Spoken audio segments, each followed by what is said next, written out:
एकदा एक इंजिनियर मित्र त्याच्या पोलीस इन्स्पेक्टर असलेल्या मित्राला भेटायला त्याच्या पोलीस स्टेशनमध्ये गेला. गेल्यानंतर मित्राला सांगितलं, अरे लवकर आपण गप्पा मारू पटकन, कारण माझी बायको गाडीतच बसलेली आहे. मग त्या PSI ला असं वाटलं, अरे आपल्या वहिनी बाहेर बसल्यात, असं कसं काय.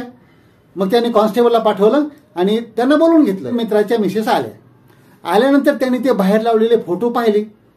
शोधून दाखवा, यांना पकडून दाखवा, याच्यावर एवढा इनाम ठेवलेला आहे, यांच्यावर एवढं बक्षीस ठेवलेलं आहे, असं सगळं वाचल्यानंतर त्यांच्या मनात एक शंका आली. त्या म्हणाल्या की हे असं कसं हो म्हणे, तुम्ही यांच्यावर जर बक्षीस ठेवलंय की यांना पकडल्यानंतर आम्ही एवढं बक्षीस देऊ, मग ज्या वेळेला यांचे फोटो काढले त्यावेळेलाच तुम्ही का नाही यांना पकडून ठेवलं.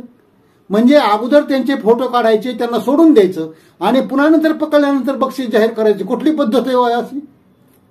ते पोलीस PSI मित्राला काय बोलावं ते समजेना.